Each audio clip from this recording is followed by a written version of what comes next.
la cursada están? ¿Ya dieron varias clases? ¿La mitad, más o menos? ¿Principio? Segunda semana. 5 clases. Poquito. Bien. Perfecto. Bueno, tenemos un integrante muy pequeñito allá. ¿Cuánto tiene? 6 meses. ¿Cómo se llama? Elena. Elena. Qué linda Elena. Bueno, Elena va a presenciar la clase. Qué lindo. Bueno, hoy vamos a tener la clase de trastornos de la conducta alimentaria, ¿sí? Bueno, ¿cómo se definen los trastornos de la conducta alimentaria? Son comportamientos patológicos persistentes que están clasificados sobre la base de signo-sintomatología que incluye pensamientos, sentimientos y acciones irracionales en relación al peso, a la comida y a la imagen corporal, ¿sí? Producto de todas estas signo-sintomatología vamos a tener malnutrición a largo plazo y patrones dietéticos caóticos según cada patología. Esta es como la definición del libro, digamos. Vamos a hablar de 3 cuadros en particular, en realidad de 2. Vamos a hablar un poco de anorexia, que es la anorexia nerviosa, que es la bulimia nerviosa, y otra categoría que hay es el trastorno alimentario no específico. ¿Por qué se los puse? Porque son los trastornos que se llevan el 3% de los trastornos alimentarios.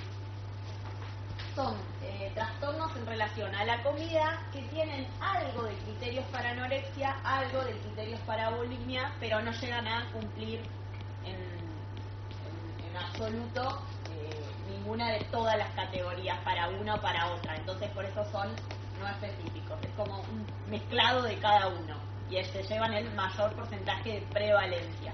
Por eso se los pongo.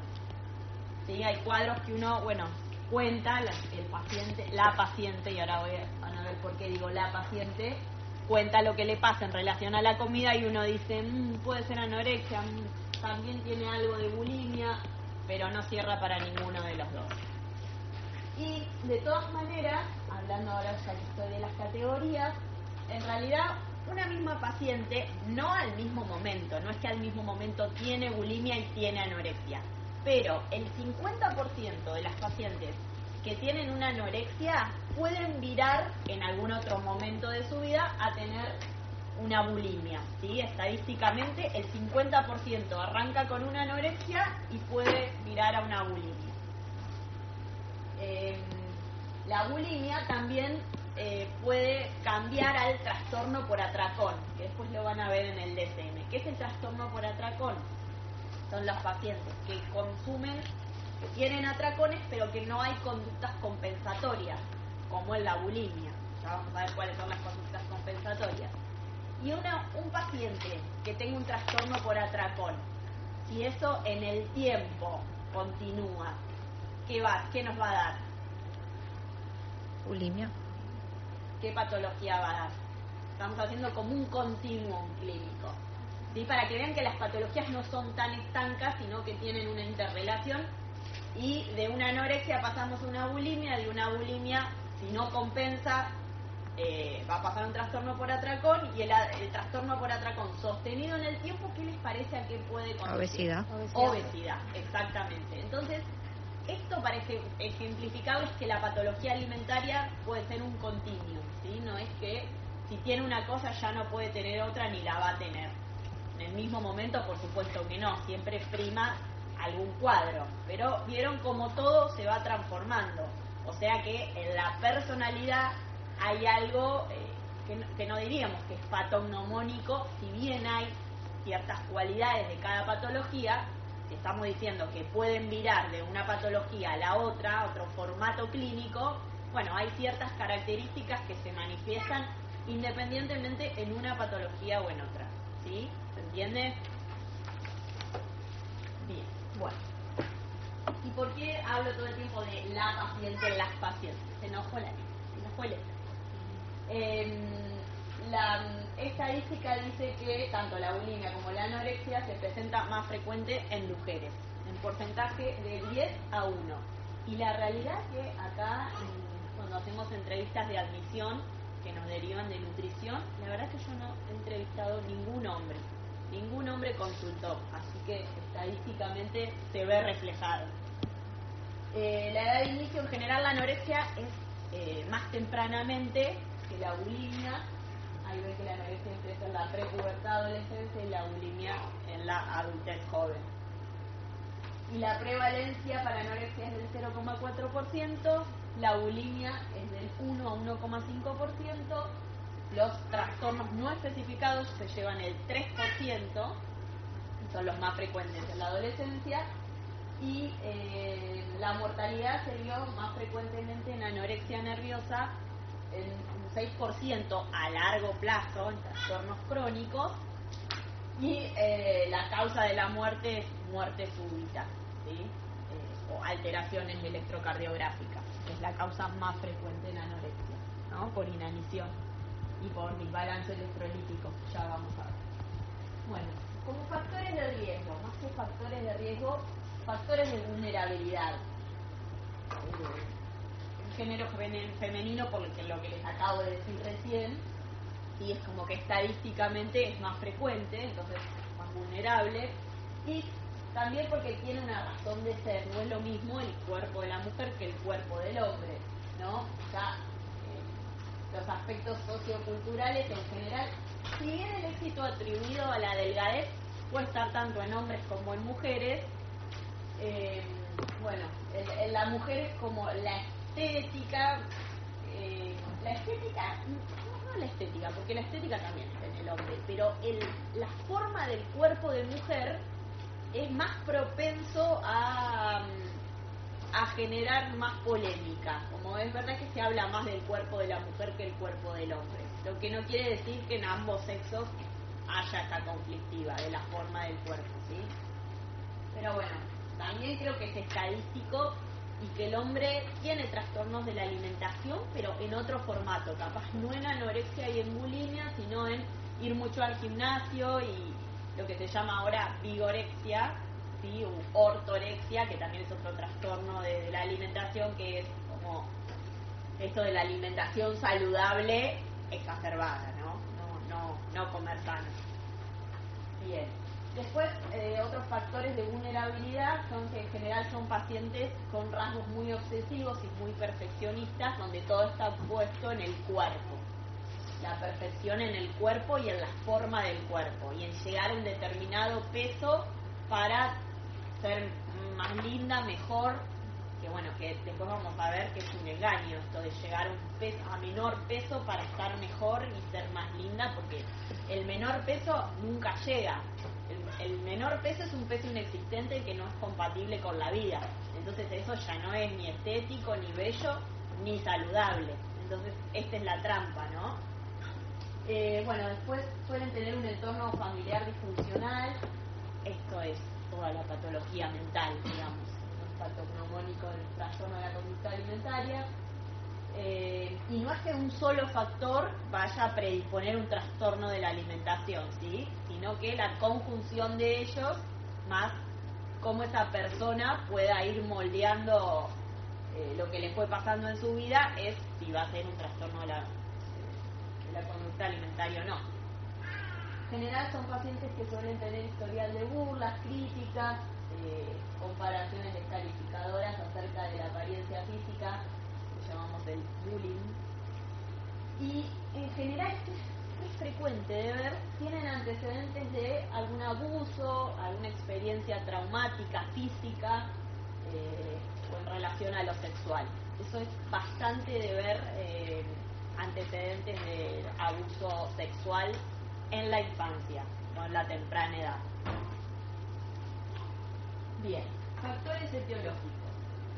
Los vamos a dividir en 4, ¿sí? Voy a explayarme en cada uno. Tenemos factores genéticos familiares, biológicos moleculares, psicológicos y socioculturales. Y generalmente, esto también se ve, si uno lo pregunta, lo encuentra, que hay algún factor estresor que desencadenó este cuadro clínico. Ejemplo, en la adolescencia, cambio de grupo de amigas, cambio de colegio, mudanza, muerte de algún familiar cercano, de un abuelo. Hay algún hecho emocional, afectivo, que desencadena el cuadro. Bien, cuando digo factores genéticos familiares, no se trata tanto de un gen, ¿no? Que uno tenga el gen del trastorno de la conducta alimentaria, sino que hay vulnerabilidad, se dice, común en parientes de primer grado.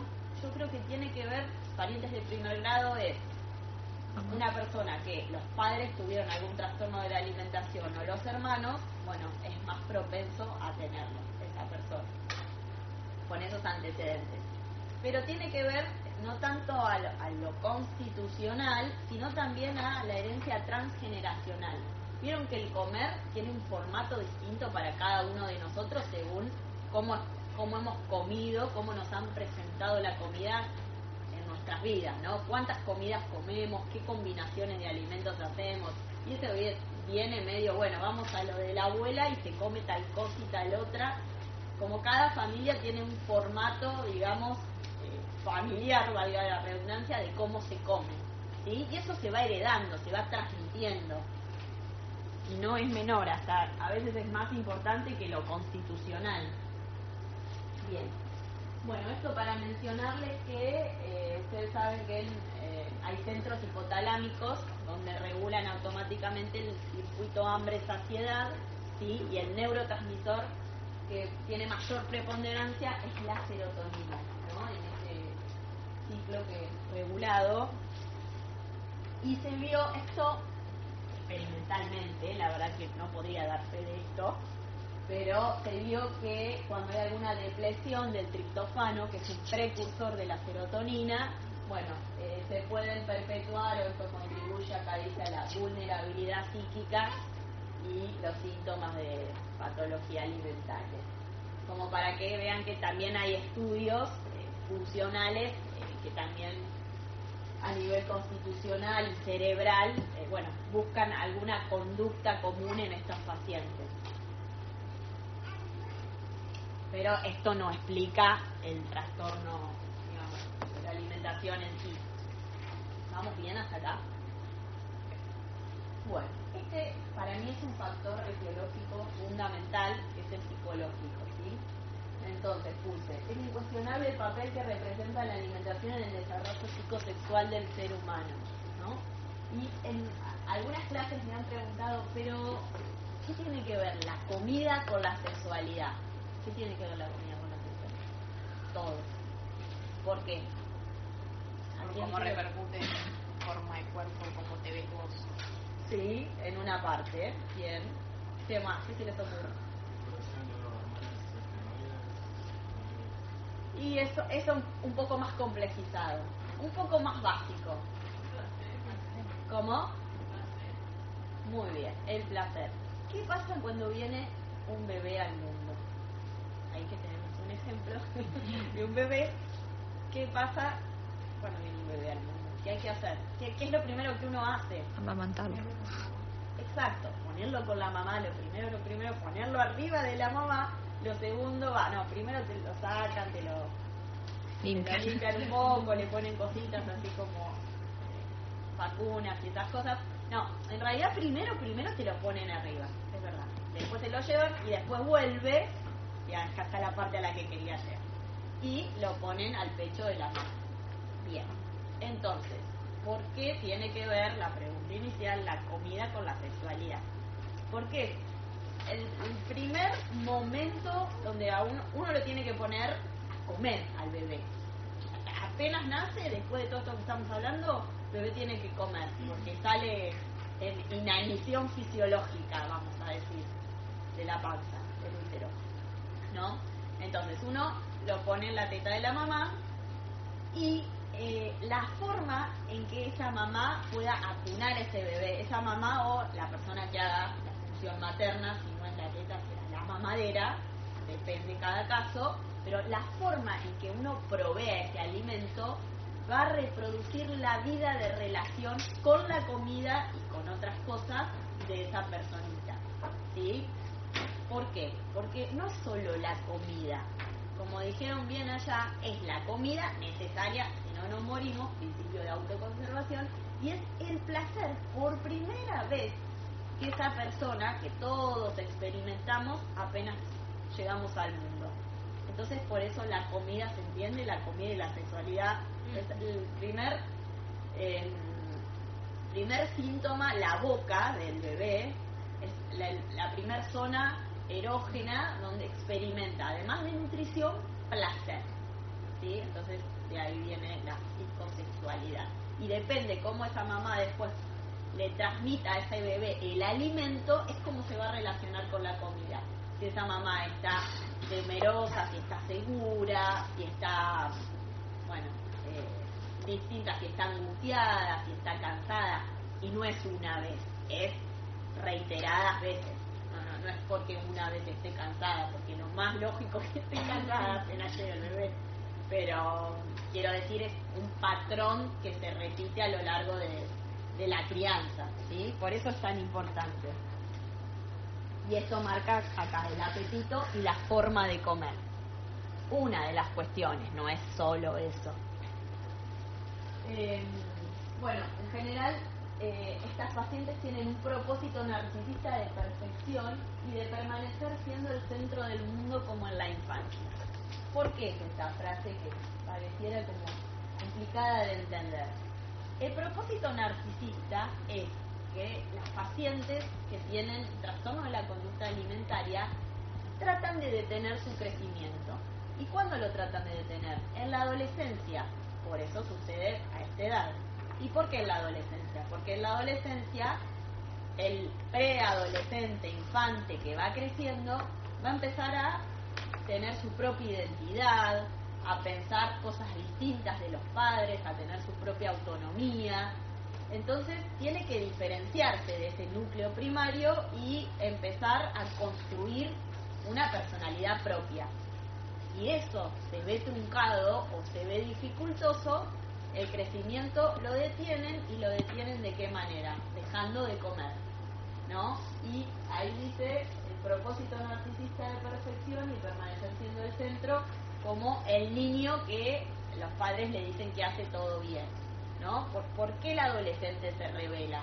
¿Y por qué sucede acá en este momento? Porque empieza a pensar cosas distintas, porque ya no puede hacerle caso a los padres, o sí, digamos, en determinadas cosas y en otras no, y también tendrá que empezar a plantearse, no sé, qué va a estudiar, cómo va a vivir a más largo plazo, pero digo, inicia acá el tema.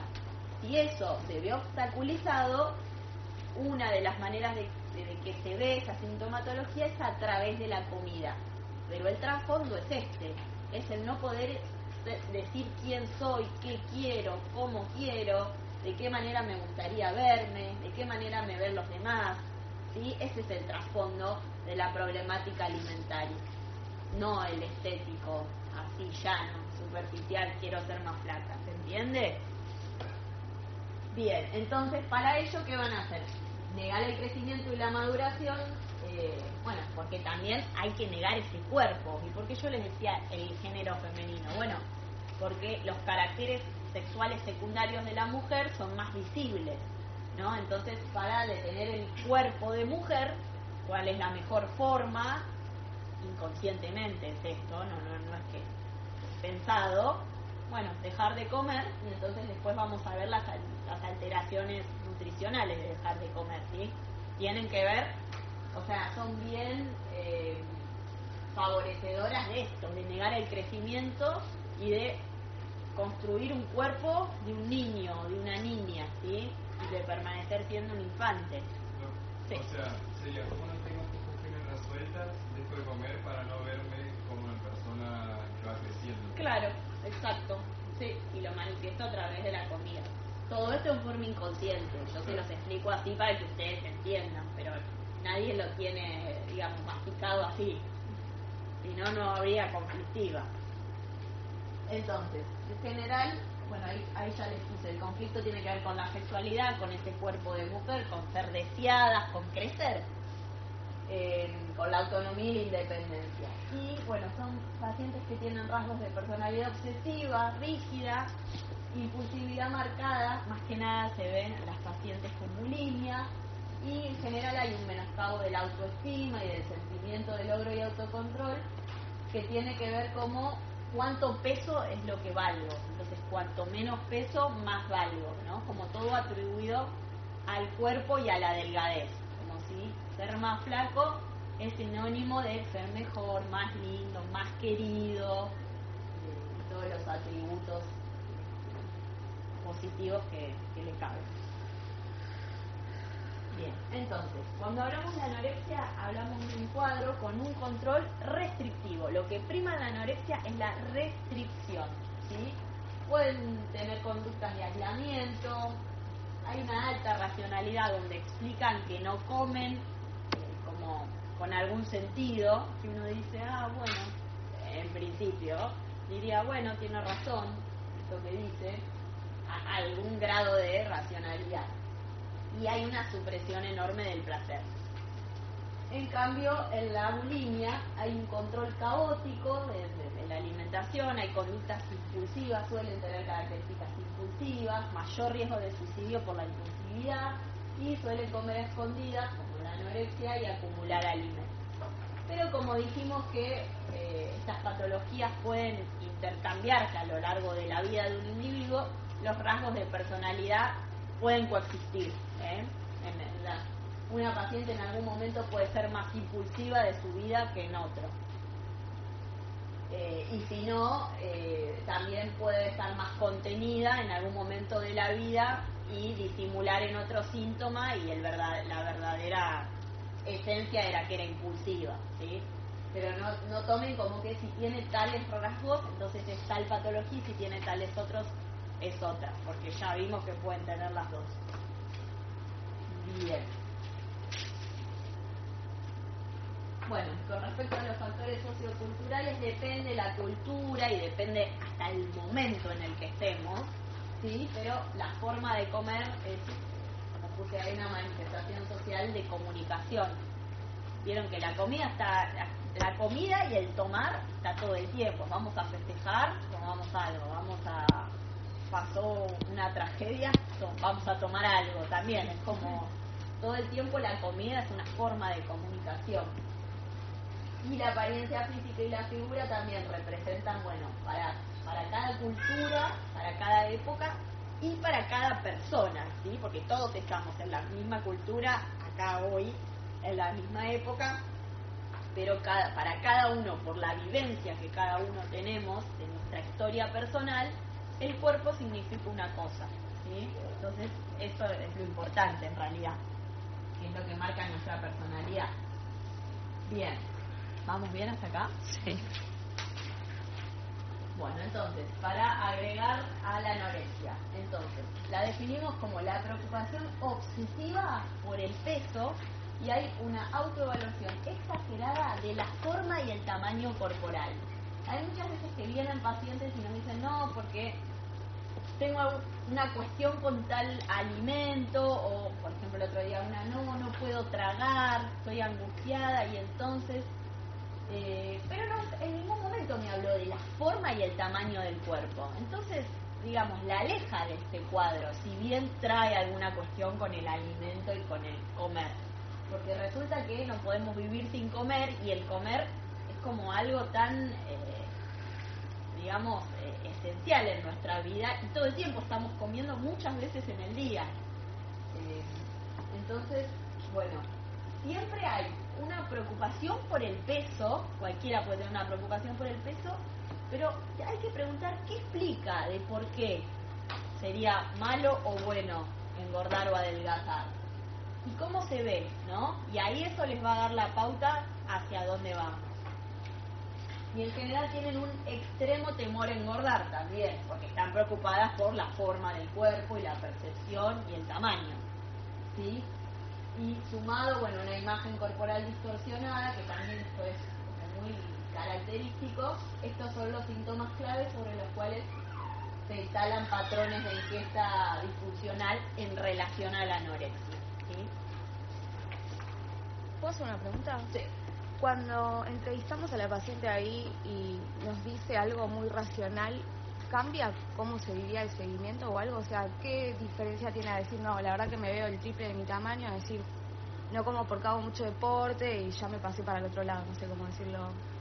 Habría que preguntar bien qué es que ¿por qué crees que necesitas no comer y hacer mucho deporte?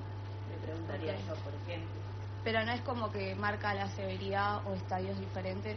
La sí, justificación, seguramente marque estadios diferentes de alguien que quiere verse mejor por ahí y no sé, y quiere hacer una determinada dieta de alguien que no está comiendo y hace, no sé, meses que no puede comer.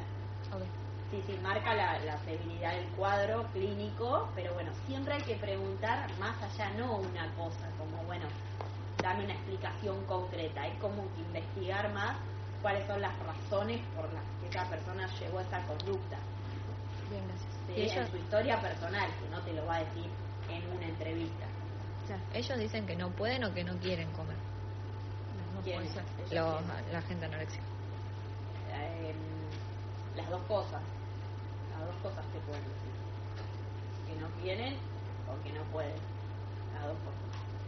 En definitiva, en la realidad no pueden, porque bueno, es todo un sistema puesto en marcha para no comer. Entonces el cuerpo también se acostumbra a no comer y es un esfuerzo tremendo no comer, pero después está instalado como... ¿Pero son conscientes de que está mal o...? A veces sí, a veces no. Depende. Que está mal en el sentido de que no es posible la vida. Claro, a eso me refiero. Claro, que es un daño para ellos y a veces sí, a veces no. Diría que la mayor parte de las veces en una primera instancia no son conscientes de eso. Bueno, entonces, como síntomas secundarios a la malnutrición, otra vez, todos los síntomas que vean son, digamos, para beneficiar esto de no crecer, de tener la maduración. Entonces va a haber ausencia de tejido graso que modifica la forma mamaria, las caderas y las nalgas, disminución de la masa muscular, pérdida de la densidad ósea, se va a alterar todo el circuito hemodinámico del cuerpo, entonces vas a tener hipotermia, hipotensión, bradicardia, va a aparecer lanugo, que es un vello finito en cara, tronco y extremidades, ¿sí? Producto de las alteraciones hormonales, producto de la hipovitaminosis vas a tener piel seca, caída de cabello, uñas quebradizas, pigmentación amarillenta, palmas y plantas, edemas y alteraciones en la motilidad intestinal, principalmente estreñimiento. Y fundamental, una de las cosas que primero aparece es la menorrea, ¿sí? La falta de periodo menstrual de las mujeres. Es como, a mí me gusta este ejemplo, como si el cuerpo funcionara ¿vieron la reserva del auto? El tema es que el cuerpo es mucho más inteligente y la reserva más duradera. La reserva del auto es un ratito y se te quedó el auto. Bueno, esto no. Entonces, ¿qué pasa? Todos los valores que en general uno diría, bueno, enseguida van a bajar los valores. No, los valores se mantienen mínimamente bajos dentro de parámetros normales.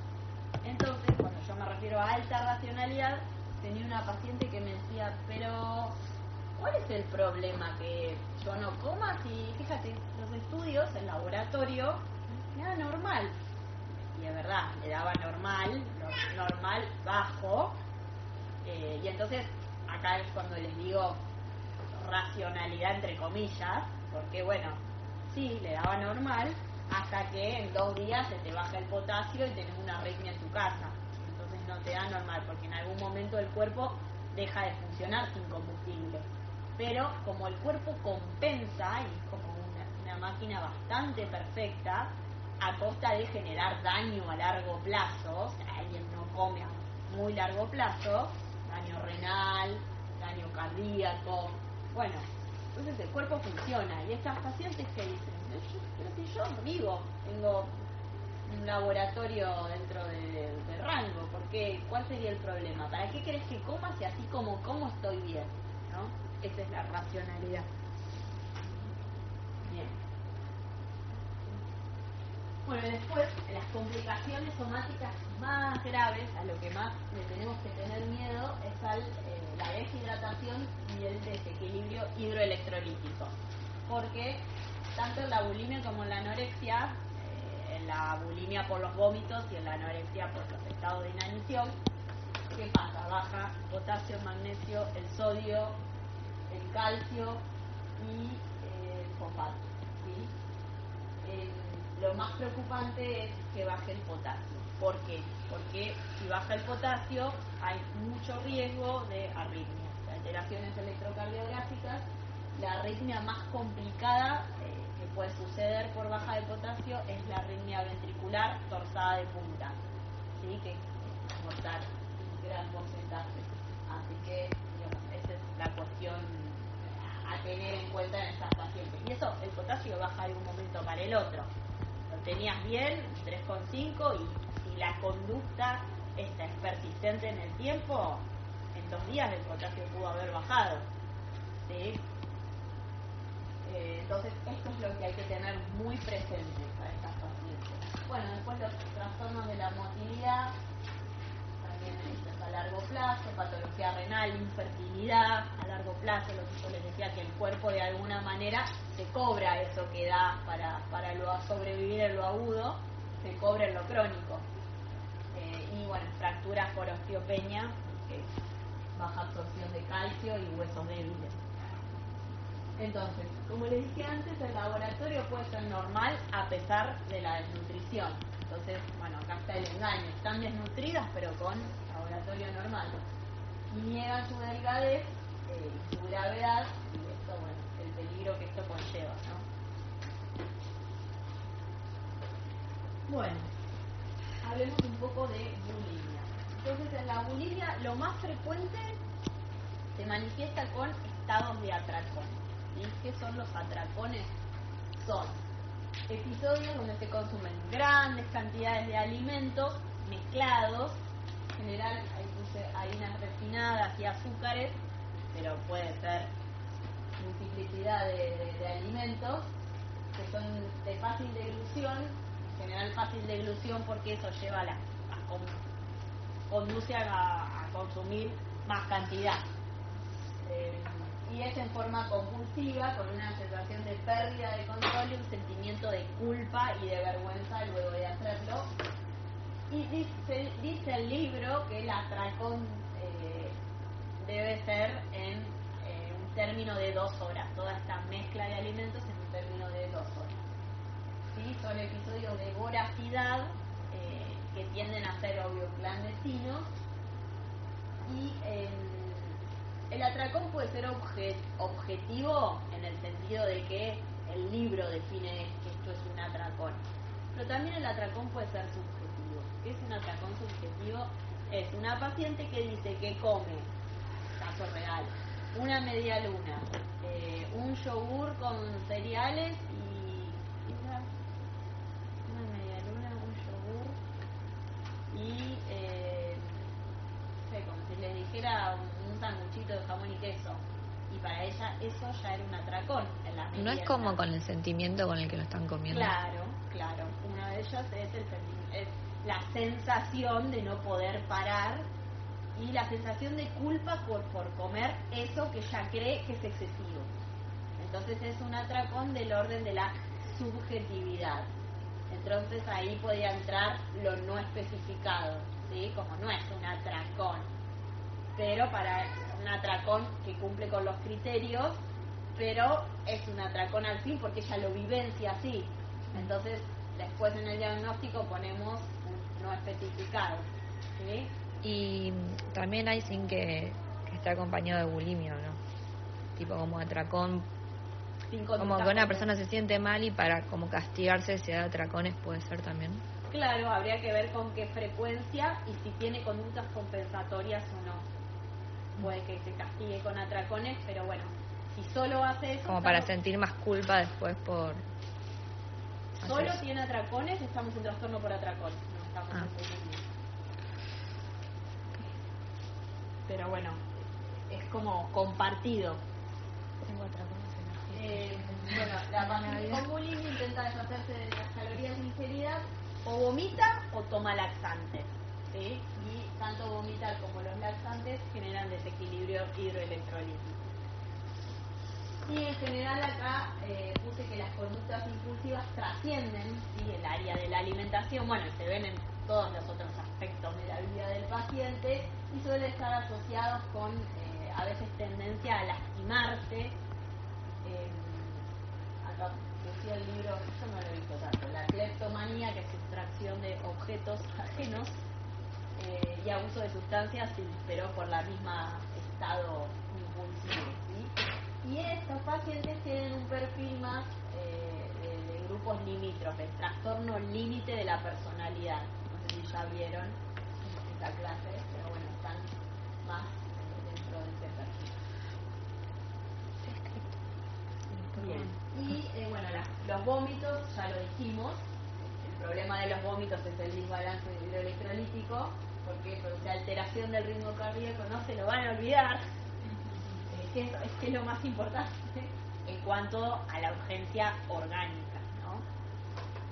Bueno, úlceras y rupturas gastroesofágicas por los vómitos no he visto, es a largo plazo, tenés que vomitar un montón. Ardor epigástrico sí, es bastante frecuente. Erosión del esmalte dentario también es re frecuente, por el ácido erosiona el esmalte, el vómito. Inflamación de las parótidas también es re frecuente porque estás todo el tiempo salivando y todo el tiempo estás haciendo una expulsión en contra de la gravedad. Entonces, y los laxantes, bueno, generan alteraciones en la motilidad y eso se suma a la malnutrición que ya hacen, además de comer mal, y entonces es doble malabsorción nutricional.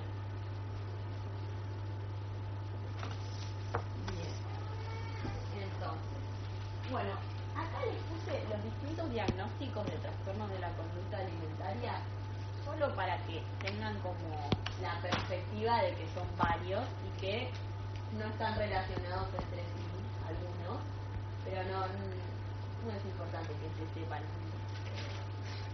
la clasificación del DSM, sí que sepan cuál es el cuadro clínico de bulimia, cuál es el de anorexia, en qué consiste cada uno, ¿sí? Y cuál es la explicación que le dimos a qué le puede estar pasando a esa persona.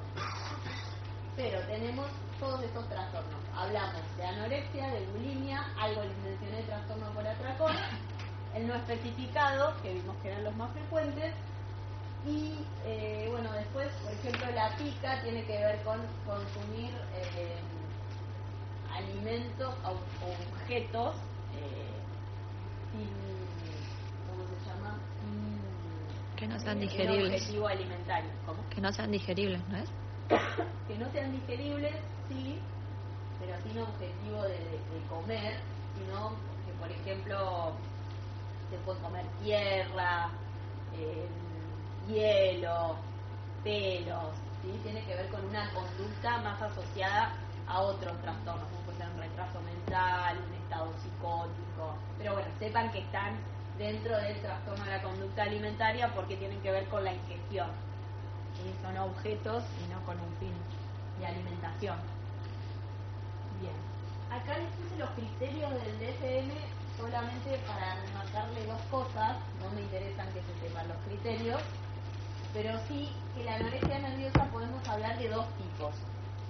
O puede ser restrictiva, la palabra lo dice, lo que prima es la no ingestión. Obviamente que en algún momento come, porque si no, no pueden seguir existiendo o va a tener que tener una sonda con alimentación. Pero está más enfocado a perder peso por la dieta, ayuno o ejercicio excesivo, ¿sí? Y la otra variedad de anorexia es la anorexia del tipo atracones y purgas, donde estas pacientes comen un poco más y ¿qué hacen? Para deshacerse de lo poco que comieron, tienen vómitos, toman laxantes, toman diuréticos. ¿Que se hagan un enema? No lo he visto, pero lo decía el libro. O que se hagan hacer un enema, ¿no? Como estoy constipada y hay que hacerle un enema. Pero bueno, eso cuánto lo puedes sostener una vez, tampoco es tan agradable. Bueno, lo otro nada es agradable, pero nada, el enema lo veo medio complicado. Entonces, ¿qué pasa en la anorexia? ¿Qué dijimos? Que lo que prima, tanto la restrictiva como en atracones y purgas, es no comer, ¿sí? La restricción. Entonces, por más que vomite, por más que tome laxantes para lo poco que comió, lo va a vomitar, lo que va a primar es un índice de masa corporal bajo, ¿sí? Porque a veces me preguntan, entonces, ¿cuál es la diferencia entre anorexia y bulimia? Si las dos vomitan, la purgativa, ¿no? Bueno, la diferencia es esta, que la anorexia prima el no comer. Y entonces va a comer un poco y lo va a vomitar, pero lo que va a primar es que esté debajo del índice de masa corporal normal. En la bulimia no. Va a tener el índice de masa corporal normal o un poquito por encima de lo normal, ¿sí? Pero no tienen un índice de masa corporal alterado, sin demasía. Bien, bueno, acá los criterios de bulimia, acá qué es un trastorno alimentario no especificado, ya te lo dije un montón de veces, no lo quiero escuchar más, y diagnósticos diferenciales. Bueno, a ver, se los puse porque lo está en el libro, pero en realidad es bien distinto un síntoma de anorexia por un tumor cerebral donde va a tener signos de foco y es otra clínica neurológica, lo mismo la diabetes, lo mismo la enfermedad celíaca, además suelen ser como otras edades, otras características, pero bueno, son los diagnósticos diferenciales. Lo que puede suceder es que una paciente que ha tenido o tiene un trastorno de la alimentación también tenga tumor cerebral. Sería muy mala suerte, pero bueno, pensar los dos. Pero la verdad es que no es algo que uno diga, confundo una anorexia con alguien que tiene un tumor cerebral o diabetes o una enfermedad celíaca, ¿sí? Porque la explicación que dan las pacientes, y acá es cuando yo les vuelvo a remarcar que pregunten por qué no comen, cómo se ven, qué piensan de cómo ven los demás. La explicación esa y cómo es su relación con la comida va a ser bien distinta en alguien que tiene estas patologías que en alguien que tiene un trastorno de la conducta alimentaria. ¿Se entiende? Bien, bueno, bulimia lo mismo. Enfermedades hepáticas, hiperemesis gravídica, pancreatitis. Bueno, pancreatitis va a estar en un grito del dolor. No sé a quién se le ocurrió como hacer una comparación así como, no sé, solamente porque tienen vómitos acá. La pancreatitis es igual a la bulimia. Bueno. Comorbilidades. Bueno, los trastornos de la conducta alimentaria suelen coexistir con otros trastornos psicológicos. Bueno, es que en realidad la patología alimentaria asienta sobre una determinada personalidad. Entonces, puede tener sobre una determinada personalidad y sobre distintas sintomatologías. Entonces, tiene un trastorno de la conducta alimentaria y además puede tener depresión, puede tener ansiedad, puede además tener alguna adicción a determinada sustancia. Acá hace como la analogía de que en parte puede ser así, pero no lo tomen como absoluto. Los rasgos histriónicos, evitativos y esquizoides son más frecuentes en la anorexia y los rasgos limítrofes más frecuentes en la bulimia. Y son frecuentes el retraimiento social, irritabilidad y disminución de la libido en insomnio. Pero bueno, para mí, más que pensar como comorbilidad, o está bien, tiene concurrencia de dos patologías, a mí me sirve más pensarlo en la clínica. Bueno, determinada personalidad tiene signo sintomatología o diversa, como puede ser con la alimentación, con un estado depresivo, con un estado ansioso, ¿sí? Lo común es que igual tenga algo de eso, ¿o no? ¿Qué o ansiedad o depresión o... Sí, ansiedad, ¿o no? sí. Depresión no siempre, porque después tenés que ver si la depresión venía de antes o si la depresión es secundaria al estado de malnutrición. Después después hay que ver de dónde viene cada cosa. ¿Sí? Por eso una cosa es para mí la personalidad sobre la que asienta tal patología y qué patología tiene. Puede tener ansiedad y depresión también en una personalidad limítrofe. Entonces tiene todo. Qué complejo. Sí. Quedamos con... Complejo. Bueno, y vamos al tratamiento. el tratamiento es lo más complejo. ¿Por qué? Porque en general los pacientes necesitan oportunidades de tratamiento. No es el primer tratamiento, sí, voy a hacer lo que dicen y tengo tal cosa, y entonces si tengo un problema con mi cuerpo y con la alimentación me voy a tratar. No es así. Pasan varios tratamientos cuando finalmente sí deciden tratarse y sí deciden problematizar lo que les pasa. Que no, obviamente que esto no es voluntario, ¿no? Es propio de que es difícil reconocer lo que les pasa, como todo en la patología mental. Y entonces vamos a tener un grupo multidisciplinario de tratamiento que en general va a estar a cargo de un psiquiatra, un psicólogo, un equipo de nutrición.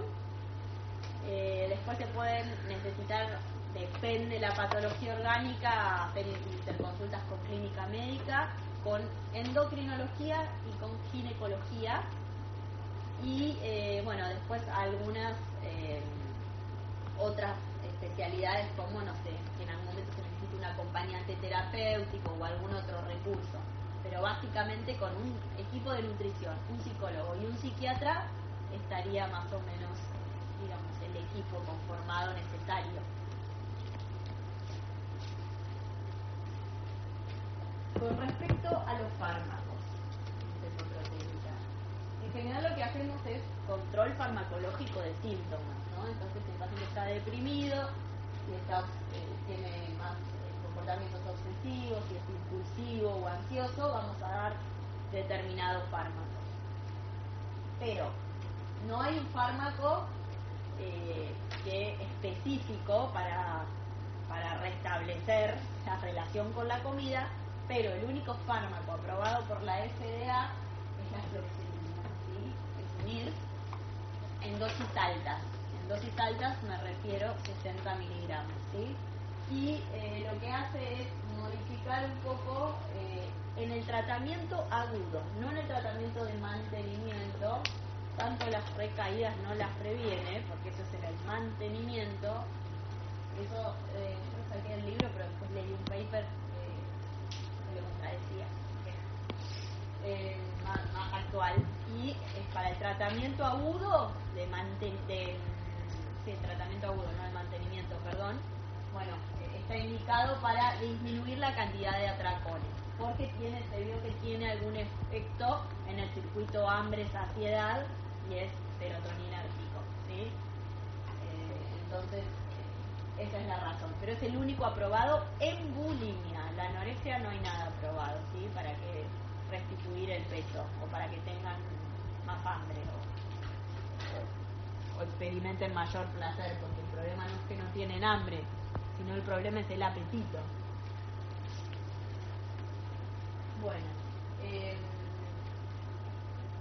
Dos tipos de terapias bien contrapuestas, hay un montón en relación al tratamiento psicológico, pero básicamente tenemos la terapia cognitivo-conductual y la terapia psicodinámica. La cognitivo-conductual tiene que ver más, como les puse ahí, con un abordaje semiestructurado orientado a la solución del problema actual. Y la psicodinámica tiene que ver más con identificar el conflicto intrapsíquico y poder relacionarlo con la vivencia del cuerpo. También tiene que ver con el significado simbólico del síntoma y el beneficio secundario que tiene esta enfermedad, ¿sí? Primero depende qué línea teórica sigue el profesional, cada una de las terapias que se implementen. Después depende de qué recursos tenga el paciente para implementar una u otra terapia, y también el momento o el estado clínico de ese paciente, porque tal vez una paciente con anorexia de años de evolución que no tuvo ningún tratamiento, y de una empezar a hablar de conflicto intrapsíquico no va a ser posible. Pero a largo plazo, si esa paciente tuviera un buen ¿cómo se llama?, rapport con el terapeuta, y enganchar en el tratamiento, tal vez esa terapia estaría indicada. No podría decirles de antemano qué terapia se indica o no, ¿sí? Eso depende. Y después también hay terapias que no los puse acá, pero hay terapias grupales, no solo individuales. Hay otros dispositivos, esto estamos hablando siempre en ambulatorio, ¿no? Pero hay que ver si la paciente está en condiciones de ambulatorio, porque tal vez su propia patología no permita hacer un tratamiento ambulatorio y haya que internarla. Una estancia intermedia a la internación puede ser también un hospital de día, o sea, una paciente que necesita algo bien intensivo pero no tiene la contención afectiva de la familia suficiente, entonces por ahí necesita un hospital de día, que es algo intermedio entre una internación y un ambulatorio, donde pasan la mayor parte del tiempo y hacen lazo en relación a la comida también con otras pacientes de su misma edad. Y los pacientes que necesiten internación, estos son los criterios que tienen que ver con, bueno, si disminuyó de peso más del 25% demasiado rápido, es un criterio, alteraciones electrolíticas o del electro, potasio menor a 2,5 o bradicardia menor a 50, también son criterios de internación.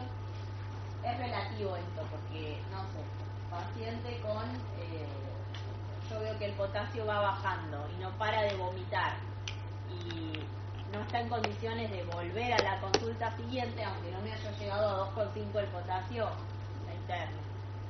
¿Sí? Pero bueno, son como parámetros para que ustedes tengan en cuenta. Después un estado de hipotermia también es como bastante grave, la alteración hemodinámica del organismo se hace interna, riesgo suicida por supuesto, y cualquier otra afección somática que ponga en peligro la vida, o como les dije antes, cualquier estado que ustedes consideren que no puede cumplir con un tratamiento ambulatorio. Bueno, hay que pensar en otra instancia terapéutica, una de ellas podría ser la internación.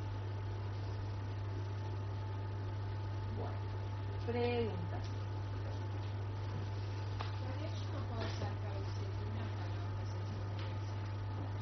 Podrías usar paroxetina. No se recomienda, depende qué anoréxica.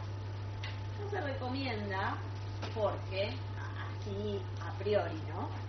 Porque la paroxetina tiene un efecto secundario, que es que aumenta el peso. Entonces, la paciente deprimida, anoréxica, que enseguida empiece a aumentar de peso, enseguida a las 4 semanas empieza a hacer efecto el fármaco, y no sería lo más conveniente.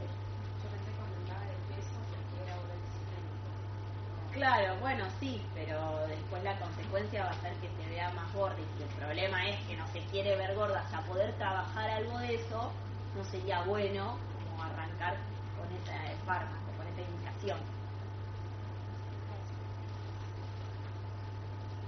Una paciente o un paciente que se preocupa mucho por su salud, es una atleta y está como obsesionada con la salud, ¿a partir de dónde necesita decir que es patológico?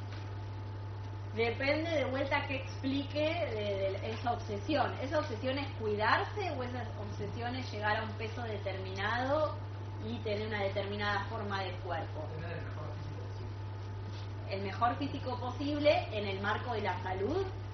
Del rendimiento deportivo. Está bien, bueno, estaría bien porque el rendimiento deportivo tiene un límite. El cuerpo mismo te limita.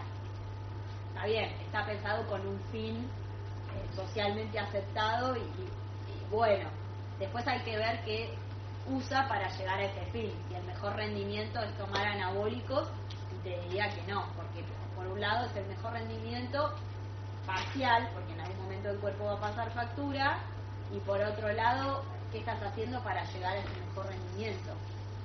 Entonces yo preguntaría a ver cuál es el propósito de eso, de lo saludable. Y ahí te vas a dar cuenta. Sí, ¿alguien levantó la mano?